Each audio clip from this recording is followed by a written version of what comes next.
Story 1. The Tree Lady Song.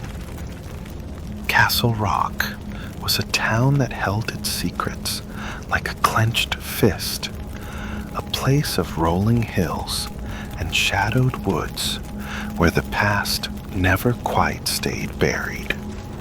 Ben Travers, a broad-shouldered 35-year-old with a beard flecked with gray and hands scarred from years of climbing, knew every inch of those woods. He was a tree surgeon, a man who could coax life from a dying oak or bring down a rotted pine with a single cut, his passion etched into every callus.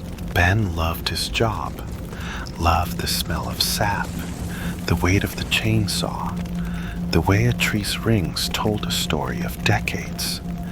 But his latest job had left him shaken, a shadow on his mind that wouldn't lift. He'd taken 2 weeks off, the first break in years, just to clear his head. But the memory clung like damp moss, cold and unyielding. It started with a call on a Tuesday, the sky heavy with clouds, the air sharp with the promise of rain. Ben was finishing up a job in Derry, pruning a maple that had grown too close to a power line, when his phone buzzed. The voice on the other end was frail, trembling, an old woman named Mrs. Evelyn Tate, her words halting as she explained. A tree in her backyard, a massive oak, was rotting, its branches leaning toward her house, threatening to crush it. "It's dying, Mr. Travers," she said, her voice cracking, "and I can't bear to see it fall on its own." Ben agreed, noting the address, a house on the hill overlooking Castle Rock, a place he'd passed but never entered, and promised to be there in a few days after wrapping up in Derry. He arrived Thursday morning, the sky gray, the hill a looming silhouette against the clouds. The house was bigger than he'd expected, a Victorian relic with turrets and gables, its paint peeling like old skin, the windows dark despite the hour. It seemed too large for one little lady, but Ben figured she'd earned it, maybe a widow with a fortune tucked away. He parked his van in the driveway, the gravel crunching under the tires, and stepped out, the air cold, carrying a faint whiff of decay. He was unloading his climbing gear, ropes, harness, chainsaw, when a sound cut through the quiet, glass shattering, a deep chorus of voices shouting, and a scream, long and keening, like something torn from an asylum's walls. Ben froze, his hand on the harness, and looked up at the house. Through a top-floor window, he saw her, Mrs. Tate, her gray hair wild, her arms flailing like she was in a fight, her face twisted in a snarl. She moved fast, too fast for an old woman, her head snapping toward him the moment he took a step forward, her eyes locking on his with a predator's focus. Then she was gone, vanishing from the window quicker than he could blink, the glass empty, the house silent again. Ben's gut twisted, a chill prickling his neck, but he shook it off. Maybe she was arguing with someone. Maybe a TV turned too loud. He knocked on the door, his call rough.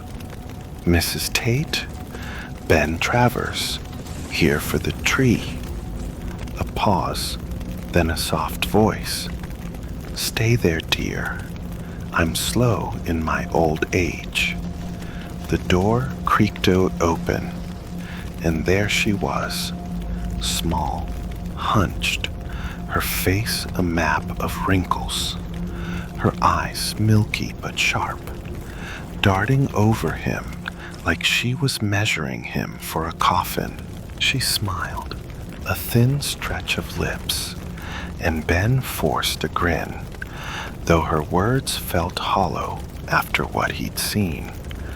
Come through, she said, leading him inside, her shuffle slow, her cane tapping the floor. The house was a wreck, furniture overturned, the floor covered in feces, broken glass, and what looked like baked beans, splattered like a child's tantrum. The air stank of rot and damp. The walls yellowed, and Ben's stomach turned. But Mrs.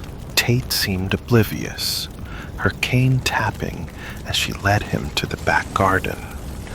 The oak was massive, its trunk blackened with rot, its branches sagging like broken arms, leaning toward the house. Ben sat up, his groundsman absent, a no-show that left him cursing under his breath. But he started anyway, cutting low branches from the ground, the chainsaw's roar a comfort. Every few minutes, he glanced at the house, and she was there, Mrs. Tate, standing at the window, her face expressionless, her eyes fixed on him. She didn't move, didn't blink, just watched, her stillness unnatural, a statue carved from bone. Ben waved, forcing a smile, hoping to break the tension, but her response was a laugh, loud, unhinged, her mouth stretching wide, doubling in size, the sound a grating howl that sent shivers down his spine.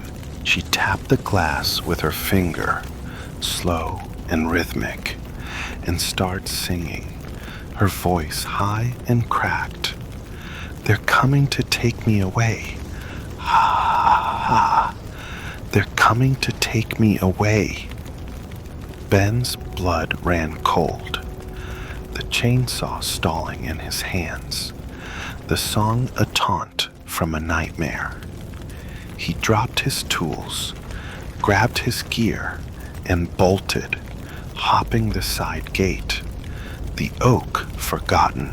In the rear-view mirror, he saw her, sitting cross-legged in the middle of the road, waving with that same stretched smile, her eyes glinting like a wolf's. Ben's heart pounded, the van speeding down the hill, Castle Rock a blur below. He'd seen enough horror movies to know. Don't investigate, don't look back. But the song followed, a whisper in his mind, and he knew this wasn't the end. Ben Travers didn't stop driving until he reached his small bungalow on the edge of Castle Rock, the van's tires squealing as he pulled into the driveway, his hands shaking on the wheel. The image of Mrs. Evelyn Tate sitting cross-legged in the middle of the road, her wide, unhinged grin and her waving hand burned into his mind like a brand. The oak tree, the job, the shattered glass in her house, all of it faded behind that laugh, that song. They're coming to take me away. Ha, ha. A tune that clawed at his nerves, a melody from a nightmare he couldn't wake from. He locked the van, grabbed his gear, and bolted inside, the door slamming behind him. The bolts click, a small comfort against the day's terror. His house was a sanctuary, a cluttered space of worn furniture and tree surgeon tools, chainsaws, ropes, a climbing harness hung on the wall like a trophy. The air smelled of sawdust and coffee, the fridge humming softly, but tonight it felt hollow. The shadows too long, the silence too heavy.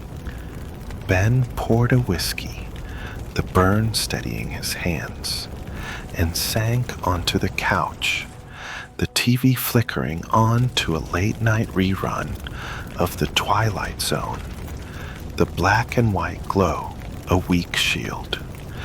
He tried to forget, to lose himself in the show, but the song played on a loop in his head, her voice cracking through the lyrics, her finger tapping the glass in rhythm. He turned the volume up, hoping to drown it out, and played a round of Call of Duty on his old Xbox. The gunfire a distraction, but the unease stayed, a cold knot in his gut. Around 9 p.m., as the whiskey bottle grew lighter and the game's explosions faded to background noise, he heard it, a faint hum, the same song. They're coming to take me away, ha ha, drifting through the window from the end of his driveway.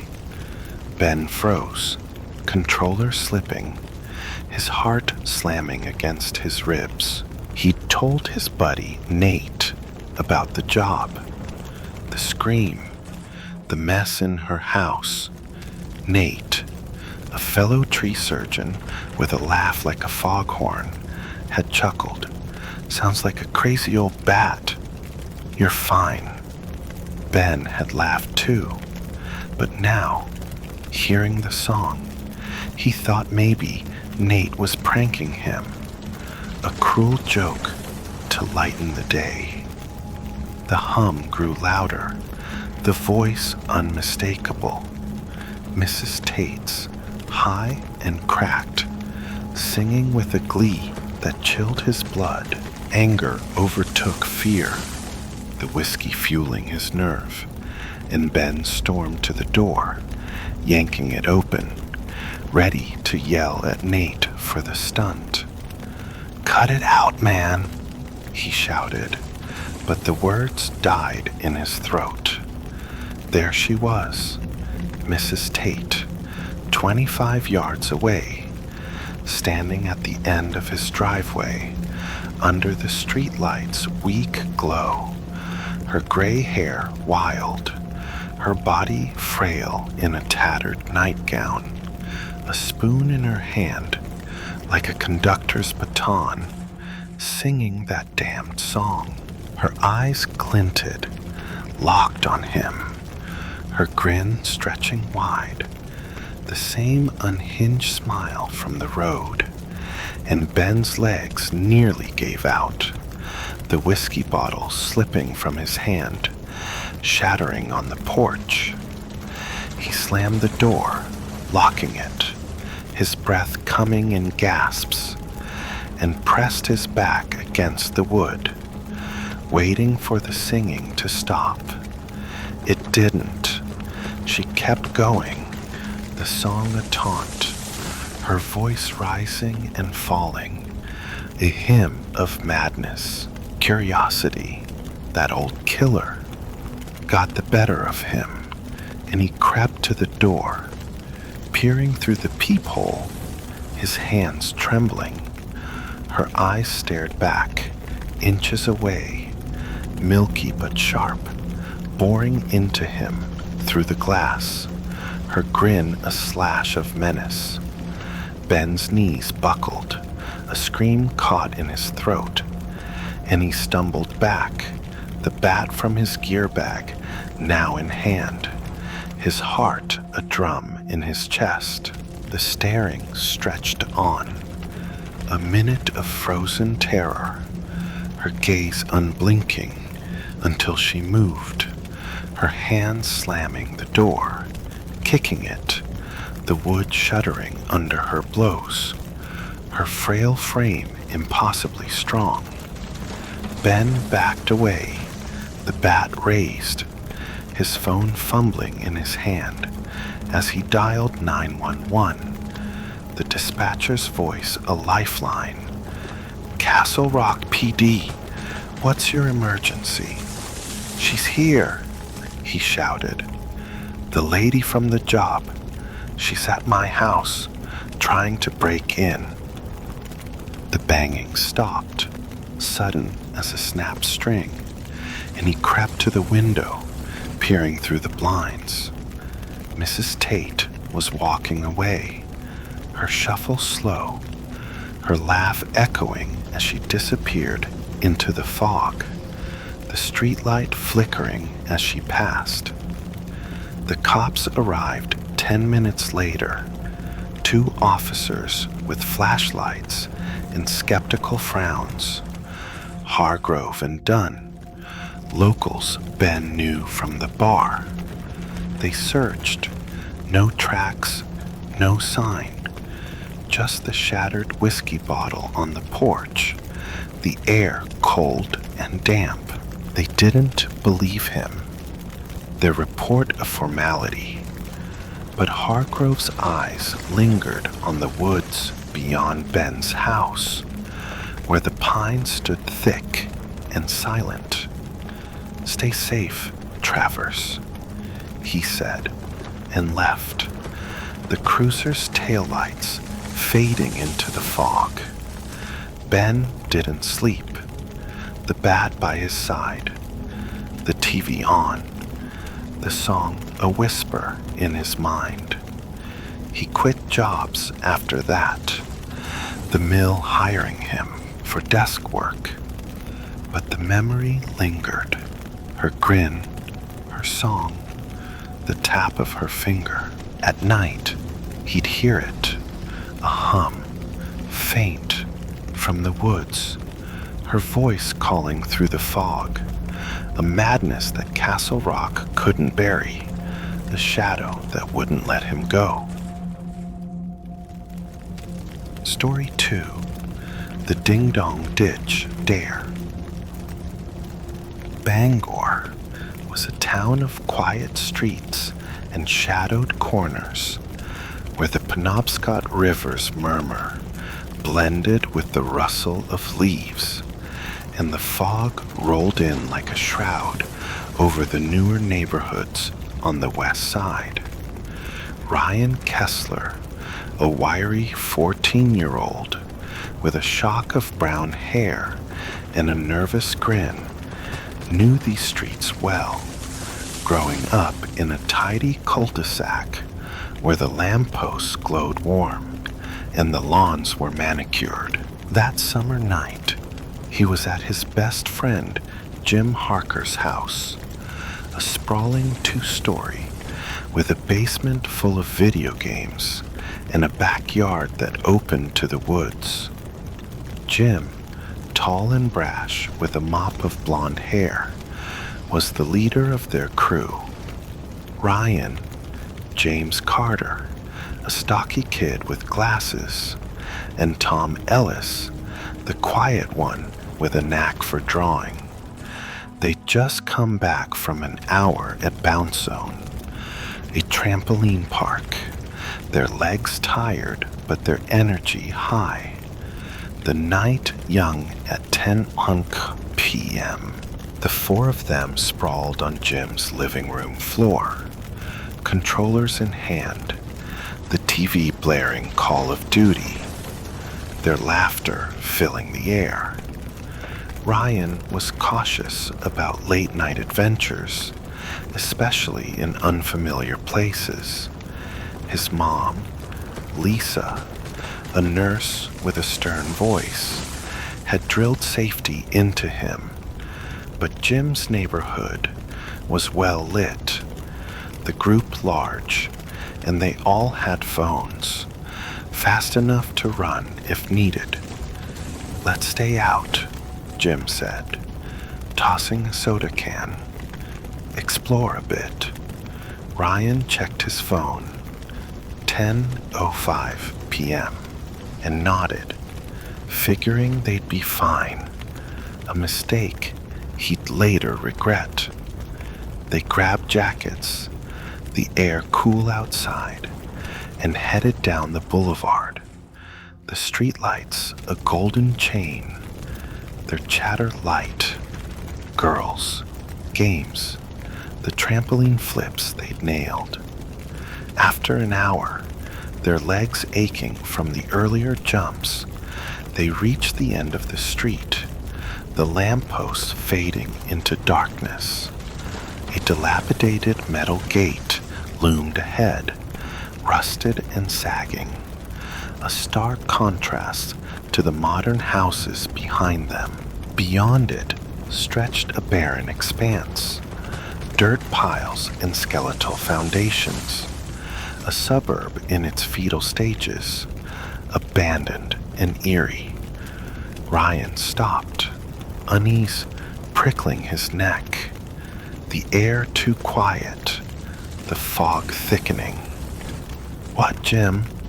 "We're leaving," he said, but Jim grinned, hopping the gate. "There's another neighborhood back there," he called, his voice echoing in the stillness. Ryan glanced at his phone, 11 p.m., his legs tired, and James added, "I don't know, dude. Let's chill at your place." But Jim's dare was set. "Come on, guys. Don't be wusses." And they followed, their second mistake. The new neighborhood was a single, winding road, unlike Jim's circular layout. Its darkness a void, where the stars and moon were swallowed by clouds. Ryan felt it immediately. Something off, a weight in the air, like they'd stepped into a crypt. The silence a warning. The lampposts were gone, the gravel road crunching underfoot, the fog curling around them like a predator's breath. Their carefree chatter died, replaced by tense glances, the energy shifting to unease. Ahead, a faint light glowed, a street lamp at a corner, the road turning left into a single house, no others flanking it, the street ending abruptly. They laughed, the oddity a relief, and Jim smirked. "Let's ding-dong ditch it." The plan was simple. Jim would knock, they'd hide and run. Ryan, James, and Tom crouched behind a bush across the street, the house dark, its windows blank, the air thick with damp. Jim crept up, knocked hard, and bolted back, the group stifling giggles as a light flicked on upstairs, a shadow moving behind the curtain. That was their cue. Ryan's heart raced, and they ran, adrenaline pumping, turning right down the unfamiliar road, the thrill masking their earlier unease. They slowed after a block, laughing, the pride of their mischief washing away the night's strangeness, until James stopped, pointing, his voice a whisper. "Guys, someone's following us." Ryan's heart dropped, the hairs on his neck standing as he turned. Under the street lamp, an old man stood 70 yards away, his silhouette stark against the fog. He was naked, his skin sickly white, wrinkles cascading down arms and legs, his hair overgrown and matted, his stomach bulging unnaturally, covering his groin. His grin stretched wide, teeth yellow and jagged, visible even at a distance, his head tilting awkwardly, a predator sizing them up. The boys froze, the night's chill sinking deeper, and after a minute, the man turned, walking backward, his grin never faltering, gaining on them with an unnatural speed that defied his age. Ryan Kessler's breath caught in his throat as the old man under the street lamp turned, his backward walk revealing a grin that stretched too wide, teeth yellow and jagged, glinting in the fog. The night on the edge of Bangor, Maine, had turned from a teenage prank into a nightmare, the air thick with dread, the gravel road a trap beneath their feet. Jim Harker, James Carter, and Tom Ellis stood frozen beside Ryan, their laughter from the ding-dong ditch, dare replaced by wide-eyed terror. The man's unnatural speed closing the distance, 60 yards, then 50, his lurching shuffle a mockery of human movement. Ryan's heart slammed, his legs trembling. The Red Sox cap he'd worn all summer, suddenly too tight, the sweat cold on his neck. "We gotta go," Jim hissed, breaking the spell, and they bolted, the fog swallowing their footsteps, the street lamp's glow fading behind them. Ryan's legs, sore from the trampoline park, burned as he ran, the gravel biting through his sneakers, his mind a chaos of fear and adrenaline. The man's voice followed, a high-pitched wail that mimicked a woman's scream, demented and shrill, like a sick caricature of Mickey Mouse, the words lost in a guttural chant. "Come out! Come out!" The sound was too close, too fast, and Ryan glanced back. 30 yards now, the man's naked form a blur, his grin unwavering, his eyes glinting with a hunger that turned Ryan's stomach. They hit a dead end, the road cutting off at a dense wall of trees and shrubs, the forest too thick to push through, a trap they hadn't foreseen. Ryan's breath came in gasps, the fog pressing in, and he saw the houses on either side, a flicker of hope. "This way," he shouted, leading them to the left, toward the last house, the man's voice growing louder, his footsteps a rhythmic thud on the gravel. Ryan's plan formed fast.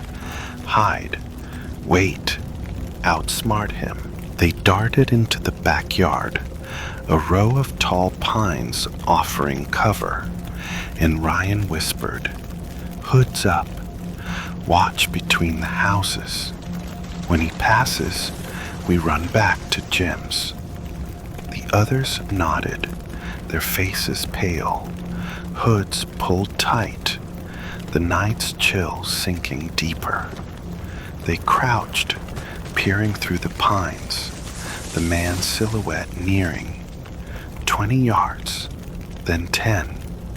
His backward walk a grotesque dance, his grin a slash of menace. Ryan's heart pounded, his phone heavy in his pocket, a lifeline he didn't dare use yet. The man passed, his voice fading, and Ryan signaled, "Now!" But a shiver ran down his spine as a new sound cut through the fog. A voice, the same high-pitched wail, but behind them, in the backyard. "You want to come out, or do I have to find you?" It rasped, casual and chilling. And Ryan spun, the others gasping. The man stood there, 15 feet away, his naked form glistening with sweat, his grin wider, his eyes black voids under the pines. No hesitation. They sprinted, the backyard a blur, the man's laugh a jagged echo as he gave chase, his speed unnatural, closing the gap. Ryan led, his legs screaming, the houses a distant promise, the fog a maze. He didn't look back, didn't speak, the group a silent pack, driven by fear. The man's voice a constant. "Come out, come out," his footsteps a drumbeat of doom. They hit Jim's garage, the door creaking as they tumbled inside, slamming it shut, Ryan's hands shaking as he slid the bolt. The laugh faded, the night quiet, but the air stayed cold, the fog pressing against the windows like a living thing. They sat, panting, the garage's musty smell a refuge, the Xbox in the corner a forgotten dream. Ryan's phone buzzed, unknown number, a text. He ran. His blood froze, and he showed the others, their faces paling. "Who is he?" James whispered, but no one had answers. The next day, Jim's dad, a burly man named Carl, came home, and they told him, halting, scared, about the naked man, the chase, the text. Carl frowned, his face hardening. "Heard stories," he said, low. "Old drifter, calls himself the Watcher. Naked, mad, hunts kids who trespass, disappears, but he always comes back." He called the cops, Deputy Hargrove arriving with a notepad, his skepticism clear.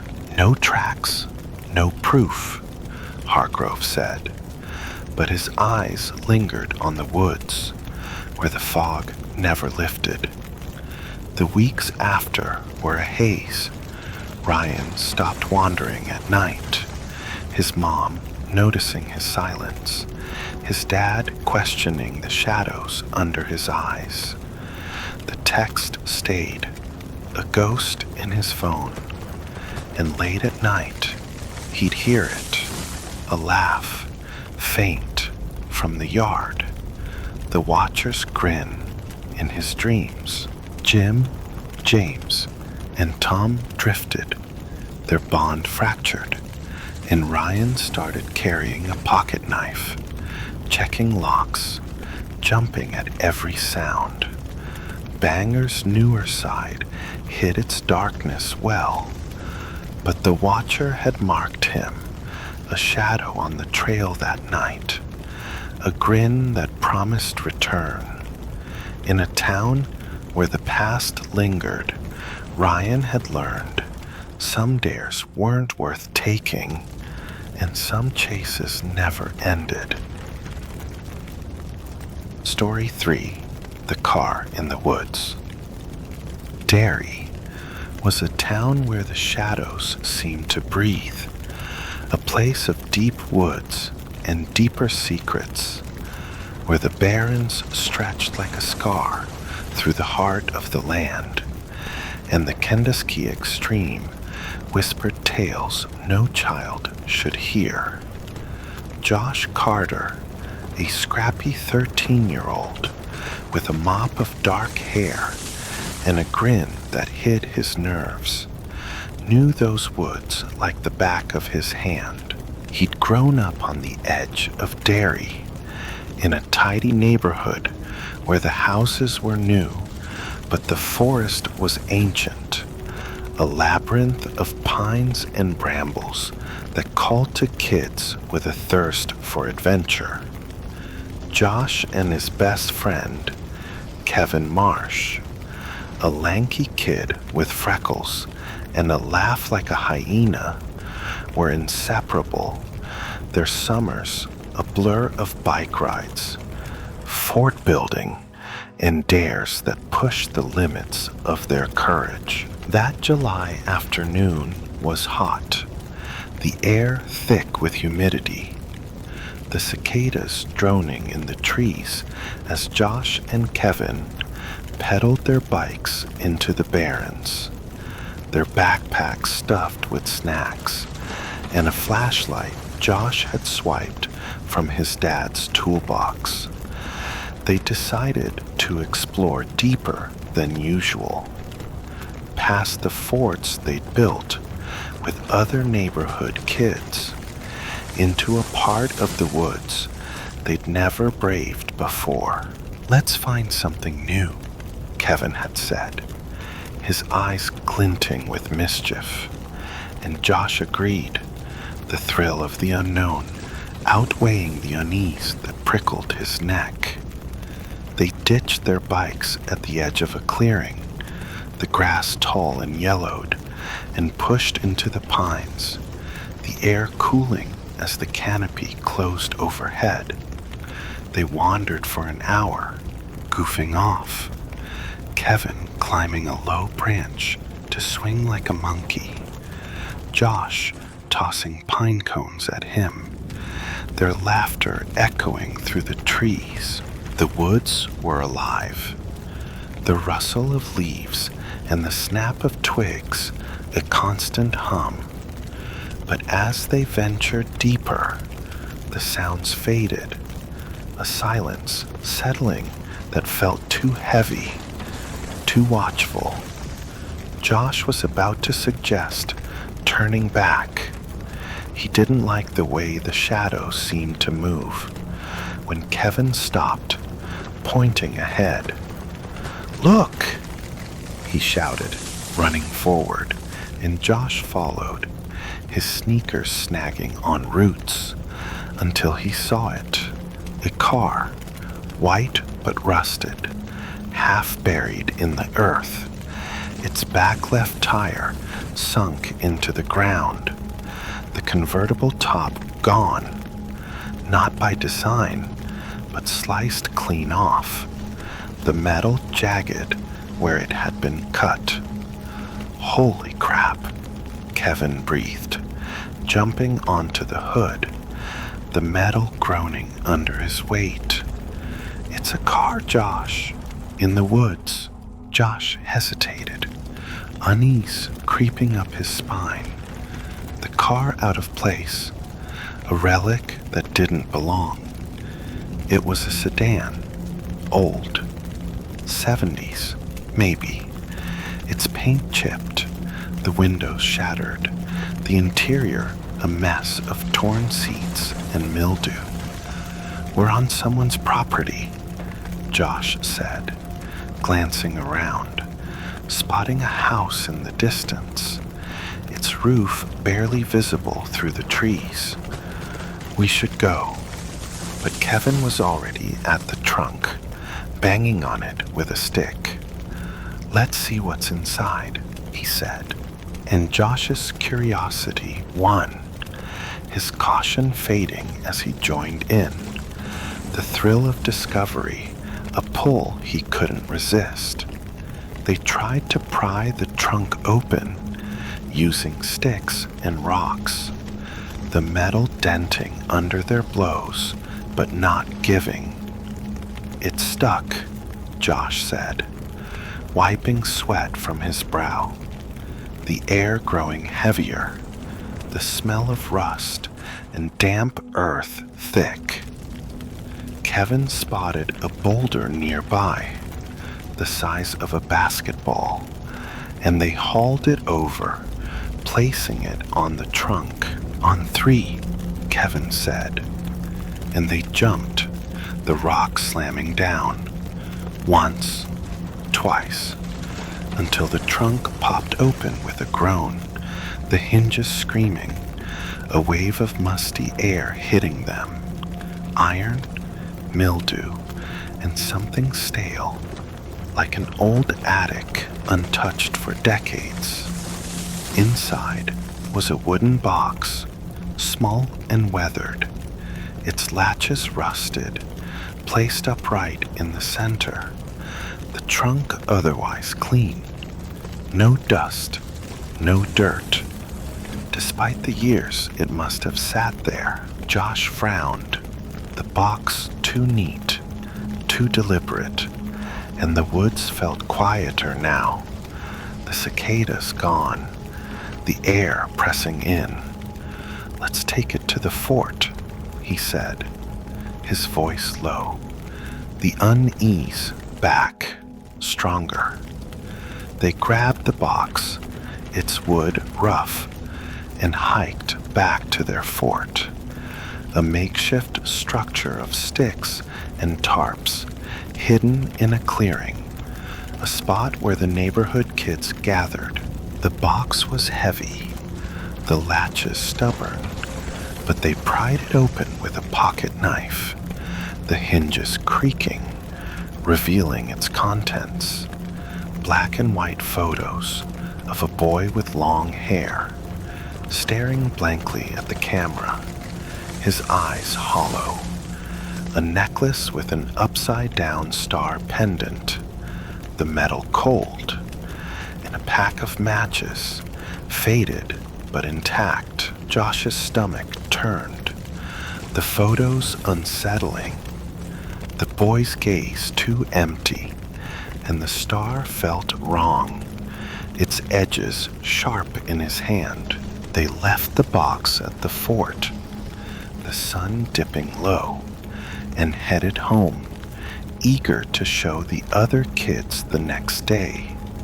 But as they pedaled back, the woods watched, the silence a warning, and Josh couldn't shake the feeling.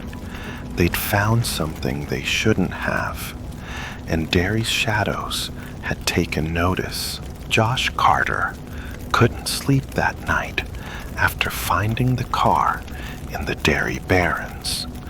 The images of the boy's hollow eyes in the black and white photos haunting him like a shadow in the corners of his room. His small house on the edge of town, with its creaking floors and the hum of his mom's old radio, felt too quiet. The woods beyond the window, a dark maw that seemed to pulse with secrets. Kevin Marsh, his best friend, had been buzzing with excitement, but Josh felt it, a weight, a wrongness, the upside-down star necklace, cold in his pocket where he'd slipped it, the matches and photos left in the wooden box at their fort. Derry's woods were alive, and they'd stirred something that afternoon. The next morning, Josh met Kevin at the fort, a rickety structure of sticks and tarps, hidden in a clearing a half-mile into the Barrens.